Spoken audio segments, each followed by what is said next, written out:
Welcome to JasonWhiskyWise. My name is Jason. Welcome to this whiskey review, where today we've got something a little bit special on the channel. I've actually got the new core range from the GlenAllachie Distillery, and this is part of a little tweet tasting I'm taking part on Twitter, which I'll leave over here. It's thanks to a gentleman called Steve Rush. So I'm going to be covering the whole GlenAllachie range today on the channel. We're going to have 4 videos today, and we're going to cover all the new core expressions. One being the 10-year-old cask strength, the 12-year-old, the 18, and the 25-year-old. And I'll give you guys my opinions along with a rating at the end of the video. So today we're going to start first with this video being into the GlenAllachie 10-year-old batch strength, or cask strength as it's called, batch number 1.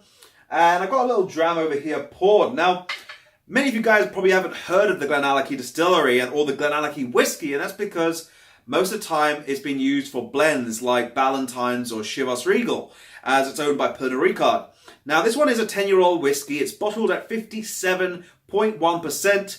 The actual cask selection in this one is quite interesting, where you've got American oak, PX casks, or also sherry casks, and also virgin oak casks to make this one whiskey. Now, the distillery itself is the GlenAllachie Distillery. They're still owned by the parent company Pernod Ricard, and they are located in the Speyside region of Scotland.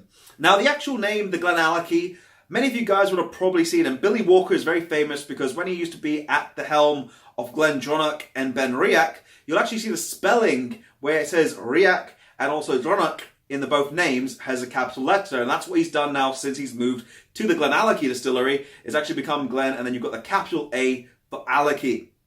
A little bit of information for those of you guys who don't know his history. But in terms of the price point, on a full-size bottle over there, you're looking at around about, say, £59 currently on the market price here in the UK. And in terms of exclusivity, because it is a batch 1, I can see this one being an exclusive bottling. They haven't specified exactly how many bottles there are on the market. And in terms of caramel colouring, he has said that everything will be non-chill filtered and all natural colour. So let's get straight into the nose of the whiskey. Into the nose. So to get things started now on the nose, the aroma for the actual GlenAllachie 10 is actually quite much more softer than I initially anticipated.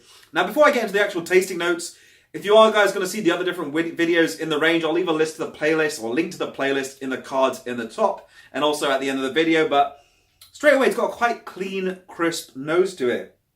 Almost like honeyed, not honeyed, toffeed apple. There is a little sweetness coming through, almost like a maraschino cherry. Apricots. And there is something over there, and this is kind of funny. It reminds me, because recently here in the UK it's been like 30 degrees every day for the last month.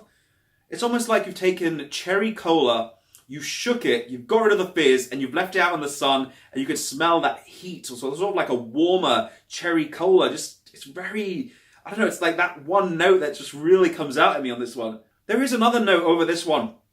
And to me, this is like almost like a Kit Kat. It's a chocolate we get over here, but it's like a white chocolate Kit Kat. And there is a slight nutty aroma on the ending. I want to say almonds, maybe a bit like marzipan, but for me, it's more like hazelnuts. Freshly roasted hazelnuts, but no smoke. Let's send them straight into the palate. This has got a lot on the nose. Slanger. So arrival onto the palate now. Straight away, you're greeted by a nice rich texture on this whiskey. Quite silky as it covers the palate. And then you get into almost these flavors where you get spices up front first. That ABV with these spices, a little bit of peppercorns, white pepper, a little bit of ginger, but it's not like gingerbread biscuits, but it's almost like those ginger nut biscuits that you get. A little bit different, not as sweet. Then you get into these almost fruity flavors, but there's a very strong and bold dominant citrus character, almost like a citrus peel, with that waxy, sort of zingy, refreshing character about it. And then you get into this almost like a juicy sultana, a nice sun-dried sultana, but at the same time it's got a nice juicier core. And then it starts drying out on the palate. A little bit like dried pear. You get the pear loops from the health shop, a bit like those dried pear loops. And then there's a milky, chocolatey character, and then it finishes on that hazel, that almost like a nutty character just on the end. That's about it for the palate. Let's jump straight into the finish next. Into the finish. So let's get straight into the actual overall finish. I'm going to pop this just over here for a second and give you guys my overall opinions on the finish.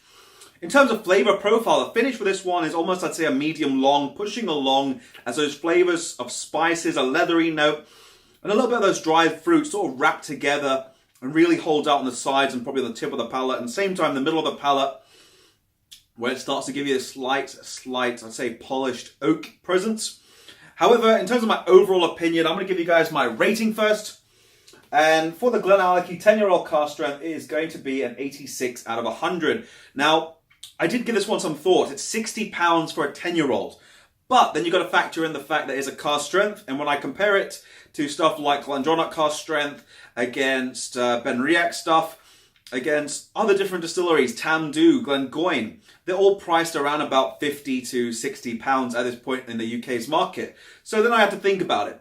And those are all no age statements. This one has an age statement. It's got cask strength, no colour, non-chill filtered. So then it made me give me a little bit of the thought on the rating of this one and sort of what I'd give it. The only thing that sort of pulled this one down for me in terms of flavour profile was the fact that initially on arrival it can be a little bit hot. And one thing I do highly suggest, add a few drops of water. It will take down that spicy character quite considerably. At the same time, give this one time, because I was only given like that much of my sample bottles, but it wasn't enough to sort of explore with ice and different aspects in the summertime. However, one thing I did find is giving the whiskey some time to open up in the glass did it a massive favour, and it made it a bit easier and approachable. But I like the nose on this one. The nose is fantastic. It's easy to go to. The palate is where it gets hot, and same time on the finish. But minus that, great whiskey overall from GlenAllachie.